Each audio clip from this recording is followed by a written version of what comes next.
दर्ज किया है। सूत्रों के हवाले से यह खबर है, मुंबई पुलिस के सूत्रों के हवाले से यह खबर है।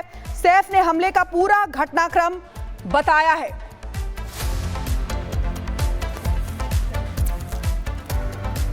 तो देखिए, कई सवाल हैं और उन सवालों का जवाब बहुत ज्यादा जरूरी है। सैफ ने सच क्या बता दिया है, ये एक बड़ा सवाल जिसको लेकर आपको ये बता दें कि सैफ अली खान पर हमले का दरअसल ये पूरा मामला पुलिस ने सैफ अली खान का बयान दर्ज कर लिया है और इसी का इंतजार था कि सैफ अपने बयान में क्या कहते हैं। 16 जनवरी को 11वीं मंजिल पर थे सैफ करीना। सूत्रों के हवाले से ये जानकारी मिल रही है कि बयान में कहा गया है, मेड इलियामा फिलिप की चीखें सुनकर सैफ भागते हैं, नीचे की तरफ आते हैं, जहांगीर के कमरे की तरफ भागे। सैफ और करीना दोनों जहांगीर के कमरे में सोती थी। इलियामा फिलिप जो कि मेड है और जहांगीर का ध्यान रखती थी, जहांगीर के कमरे में ही वो सोती थी इलियामा फिलिप। सैफ करीना ने अजनबी शख्स को फ्लोर पर देखा कि कोई अजनबी शख्स है उनके फ्लोर पर। हमलावर ने सैफ पर चाकू से एक नहीं, दो नहीं, बल्कि कई हमले किए। बार बार अटैक किया सैफ अली खान पे, कुल 6 बार किए। सैफ की पीठ, गर्दन और कई जगहों पर इस हमलावर ने अटैक किया सैफ अली खान पर। सैफ की पीठ, गर्दन और कई जगहों पर उसने वार किए। गंभीर रूप से सैफ जख्मी हो गए, जिसमें से 2 जो वार थे वो बहुत गंभीर थे, उनकी जान पर भी बना सकती थी। लेकिन बात अब सस्पेंस की कर लेते हैं, क्योंकि सैफ और सच के बीच का जो सस्पेंस है वो लगातार बना हुआ है। अब ये सस्पेंस जिस तरीके से बना हुआ है, ये गुत्थी कब सुलझेगी, एक बड़ा सवाल हो जाता है। रिपोर्ट देखें।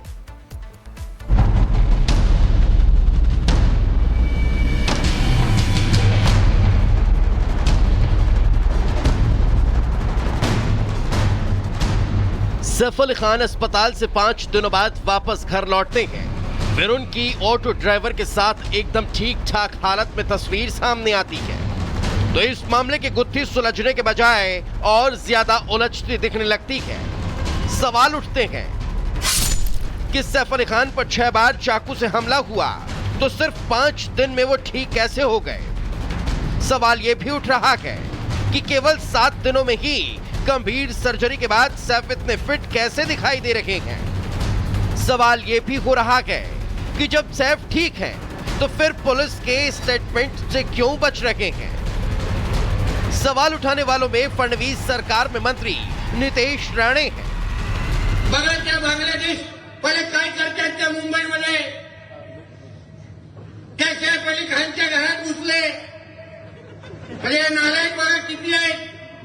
पहिले फक्त नाक्यावर उभं राहायचे, आता घरात घुसायला लागलेले आहे। कदाचित त्याला घेऊन जायला आले असतील, हे घाट लेकी जाऊ म्हणतात जायला। तो एवढा तो असा बाहेरून चालत होता, मलाच संशय राहिला का घरात चाकू मारला की ह्यांनी कुठेतरी असंच ऍक्टिंग करून बाहेर निघाला, असं टुन करून असतंय ते। सिर्फ नीतीश राणे की नहीं, शिवसेना के नेता संजय निरुपम भी लगातार ये सवाल उठा रखे हैं कि कुछ तो गड़बड़ है। हमारे मन में सवाल है कि 16 जनवरी की ये घटना है और उसके बाद 6 घंटे का ऑपरेशन होता है और उसके बाद कोई व्यक्ति 4 दिन के अंदर ऐसा हंसते खेलते उछलते कूदते पहुंच जाता है। क्या यह संभव है? तो मेडिकल फ्रेटर्निटी से ही मेरा एक सवाल। नीतीश राणे और संजय निरुपम जिस तरह से सवाल खड़े कर रहे हैं, उससे पुलिस की थ्योरी पर भी सवाल खड़े हो रहे हैं।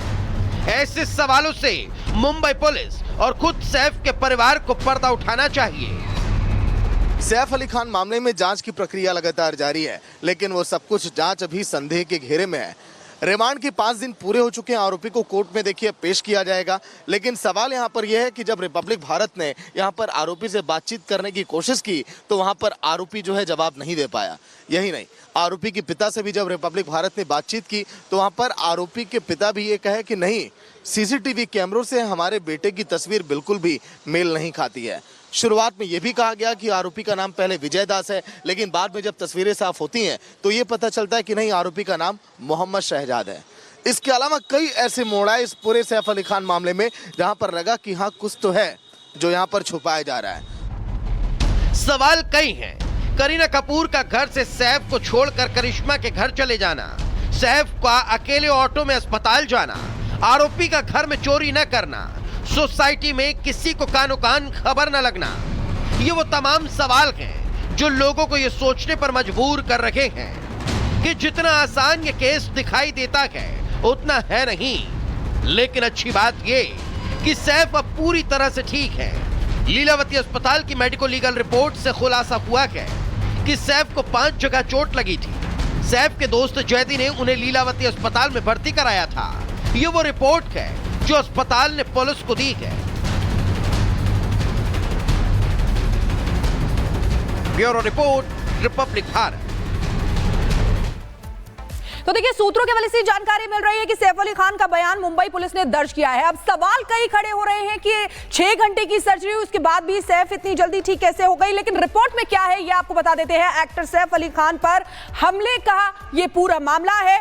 मुंबई पुलिस को मेडिको लीगल रिपोर्ट सौंपी गई, जिसमें अस्पताल की मेडिकल रिपोर्ट में यह बड़ा खुलासा हुआ है। क्या खुलासा हुआ है ये आपको बताते हैं। सैफ अली खान को 5 जगह गंभीर चोट लगी है, ये उस रिपोर्ट में बताया गया है। दोस्त अफसर जैदी लेकर पहुंचे थे अस्पताल सैफ अली खान को उस समय, और सुबह 4:11 हो रहा था जब अस्पताल पहुंचे थे एक्टर सैफ अली खान। मुंबई पुलिस को मेडिको लीगल रिपोर्ट जो है वो सौंपी गई है। तो उसके अंदर क्या क्या है ये हमने आपको बताया।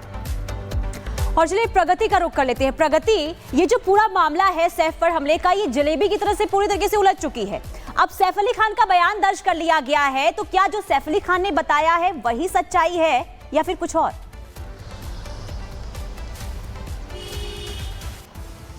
बिल्कुल पुनीता, और ये सवाल खड़े इसलिए हो रहे हैं क्योंकि जो जवाब सामने आ रहे हैं वो बिल्कुल भी सीधे नहीं दिखाई देते हैं।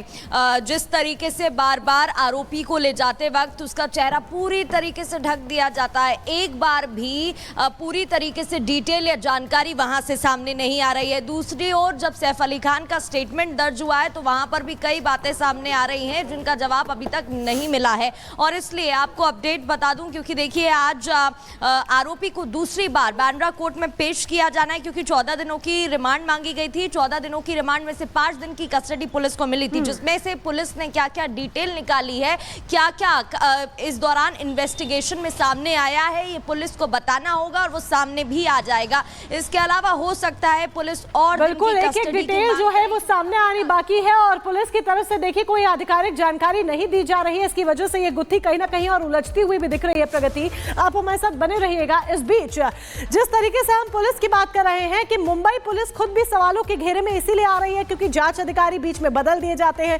चलती जांच में, और जो तमाम सवाल हैं जो सैफ अली खान के फैंस के मन में है, मीडिया के मन में है, उन सवालों का जवाब नहीं मिल पा रहा है। लेकिन इस बीच मुंबई पुलिस ने वो सबूत जरूर जुटा लिए हैं जिसमें मुंबई पुलिस ये कह रही थी कि आरोपी शरीफुल इस्लाम शहजाद बांग्लादेशी है, उसके बांग्लादेशी होने का शक जताया जा रहा था। इसी के संबंध में मुंबई पुलिस ने सबूत जुटा लिए हैं।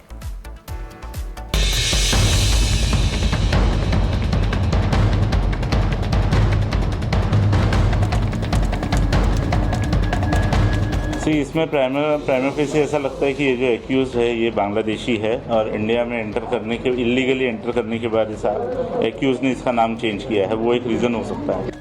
सैफ अली खान के खंजरबाज मोहम्मद शरीफुल शहजाद को शिकंजे में लेने के बाद पुलिस ने आरोपी को लेकर जो शक जताया था उसके अब सबूत भी पेश कर दिए हैं।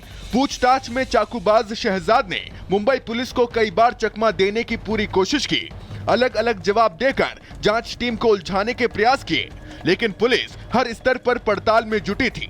अब उसके बांग्लादेशी होने के सबूत पुलिस के हाथ लगे हैं। शरीफुल शहजाद के पास से बांग्लादेशी आईडी कार्ड मिला है। पुलिस के हाथ उसका ड्राइविंग लाइसेंस भी लगा है। उसका ड्राइविंग लाइसेंस 2 पहिया वाहन का है। लाइसेंस पर शरीफुल का नाम बांग्ला और अंग्रेजी दोनों भाषाओं में लिखा हुआ है। कार्ड में नाम शरीफुल इस्लाम और उम्र 31 साल है। उसी कार्ड के मुताबिक पिता का नाम मोहम्मद रूहुल अमीन है और वो बांग्लादेश के बरिशाल शहर का निवासी है। सैफ अली खान पर हमले के सबूत और आरोपी का सच जिस तेजी से सामने आ रहे हैं, ये पूरी कहानी उतनी ही तेजी से उलझती भी जा रही है, क्योंकि शरीफुल शहजाद के बांग्लादेशी होने के सबूत मिलने के साथ बड़ा सवाल उठ खड़ा हुआ है, और वो ये कि सैफ पर हमला करने वाला असली आका कौन है। अब पुलिस ने मामले की जांच में और तेजी कर दी है। इसके लिए मुंबई पुलिस ने एक विशेष टीम बनाई है। ये टीम जांच करेगी कि शरीफुल इस्लाम भारत, खास तौर पर महाराष्ट्र और मुंबई में कैसे और किसके जरिए से रुका और यहाँ काम किया। साथ ही इस बात का भी पता लगाया जाएगा कि उसने अपने दस्तावेज तैयार करवाने में किन किन लोगों की मदद ली। पुलिस और जांच टीम सैफ के खंजरबाज हमलावर से पूछताछ से लेकर सीन रिक्रिएट करने और सबूतों की पड़ताल हर स्तर पर सच खंगालने में जुटी है। जिस रफ्तार से छानबीन की जा रही है उससे साफ है कि सैफ पर हुए हमले के हर राज जल्द खुलने वाले हैं। हर उन सवालों के जवाब मिलने वाले हैं जो 16 तारीख के बाद से उठ रहे हैं। साथ ही उस मकसद से भी पर्दा उठेगा जिसकी वजह से सैफ को निशाना बनाया गया और वो चेहरा भी सामने होगा जो इस चाकूबाजी के पीछे असली आका है। Bureau report, Republic Bharat. और इसी बीच एक और बड़ी खबर आपको बता दें कि आज आरोपी की जो रिमांड ली गई थी 5 दिन की, वो खत्म होने जा रही है और आज कुछ ही देर में पेशी भी आरोपी की होगी। तो सैफ अली मामले में आज आरोपी की पेशी होनी है। 5 दिन की पुलिस रिमांड आज आरोपी की खत्म हो रही है और कुछ ही देर बाद पेशी होगी आरोपी की। तो ये बड़ी खबर आपको बता रहे हैं। देखिए, एक के बाद एक लगातार जो खुलासे हैं वो भी हो रहे हैं। मेडिको लीगल रिपोर्ट जिसके बारे में हमने आपको बताया, सैफ अली खान जिनका बयान भी दर्ज कर लिया गया है, सूत्रों के हवाले से ये जानकारी मिल रही है। लेकिन अब आपको बता दें, आरोपी की जो रिमांड है वो खत्म हो रही है और कोर्ट में पेशी की जाएगी। और चलिए आगे बढ़ते और बात कर लेते हैं घुसपैठियों देश छोड़ो। जी हां, अब इसे लेकर लगातार एक्शन दिल्ली में भी शुरू हो चुका है। आधी रात दिल्ली पुलिस ने छापा मारा है। तो दिल्ली में आधी रात बांग्लादेशी घुसपैठियों की जांच की गई, लोगों से पूछताछ भी की गई, दस्तावेज भी खंगाले गए। दिल्ली पुलिस हो, बीएसएफ के जवान हो और साथ ही साथ गुजरात पुलिस की ओर से भी छापेमारी देखने को मिली है। Delhi police, BSF, Gujarat police ने छापा मारा, लोगों से पूछताछ और दस्तावेज खंगाले गए।